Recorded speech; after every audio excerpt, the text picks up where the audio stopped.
another smaller group of people stole some airplanes and crashed them into buildings. And we're told that they were zealots fueled by religious fervor. And if you live to be 1,000 years old, will that make any sense to you? Will that make any goddamn sense? Was it an act of war? To me, it's an act of war. Yeah. Is it an act of war? Yeah, I tell you, there should be repercussions. We need to send a message to terrorists that there's going to be a price to pay. Right. If you mess with the United States and kill our citizens, there will be a serious price to pay. Now, are you talking about retaliation or due process of law? I'm talking about getting the facts and letting them know we don't appreciate it and there's a serious consequence. We wanted to do something because something terrible had been done to us. We did not understand exactly why. All we knew was something terrible, something heinous, something obscene had been done to us. So while it didn't necessarily make as much sense to go into Iraq as it did perhaps going into Afghanistan, I, like most everybody else, felt like, yes, we need to do something. We need to do something. And as the weeks turned into months and into years, and one death became a dozen deaths, and 100 deaths, and 1,000 deaths, then we began to realize, you know what, maybe we're causing more trouble over there than the whole effort has been worth. Well, obviously, if we have a failed policy, and Americans, God bless them, are over there volunteering to have gone, to have joined the Army, are over there giving their lives, nearly to the number of 3,000 Americans so far. So yes, people are depressed.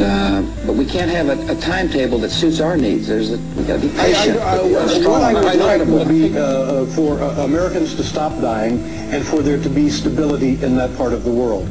Now, if that means an American victory, okay, but I'm not sure that you can have stability in that part of the world with or without an American presence now.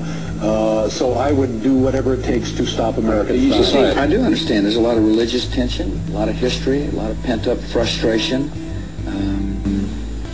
Well, let me ask you a question. Was there more heinous, more dangerous violence taking place then in Iraq, or is there more heinous, dangerous violence taking place now in Iraq? I think that's a hard statistic to prove. But if you were to, if I could be convinced, we went over there because there was weapons of mass destruction. It turns out there were no weapons of mass destruction. And now, what everybody is saying, what about Kim Jong-il?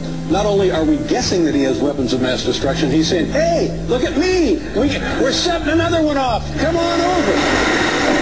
He actually has weapons of mass destruction. Well, definitely on that, of course. What were we supposed to do going into Iraq then? It seemed to me that Afghanistan was more directly the source. I mean, there's been no tie proven between Saddam Hussein and Al-Qaeda. I happen to believe one of these people who believe that if this is going to save lives. But we made a mistake in war, so we stay there and kill as many Americans as we possibly can. Yeah, that's the way you get out of a mistake. You're trying to put a U.S. solution on the Middle East, and that's not going to happen. Honestly, believe, irrespective, I don't care. Irrespective of what the, oh, sure, help yourself. Irrespective of what the United States, let's say to your way of thinking, the United States prevails militarily in Iraq. Right. How long do you think stability in that part of the world will last?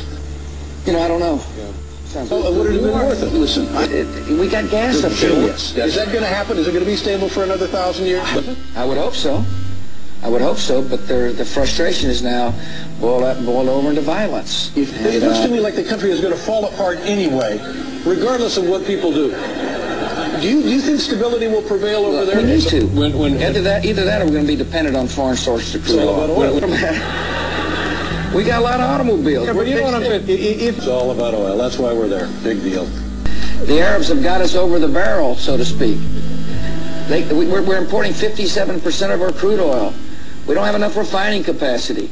People are going to start paying high bills, and I'm worried about it. I'm worried about what it'll do for the economy. I'm not smart enough. Just the way you put artificial facts in your head. Honestly, I mean, you raise some points, but the truth of it is, a reasonable person can't believe what you're saying. No, it is. I said, this is serious. But my job is to uphold the laws. But here's what I'd do. If I found out who it was, they'd pay a serious price. I mean, a serious price. Yeah, well, what does that mean? That means they're not going to like what happened to them.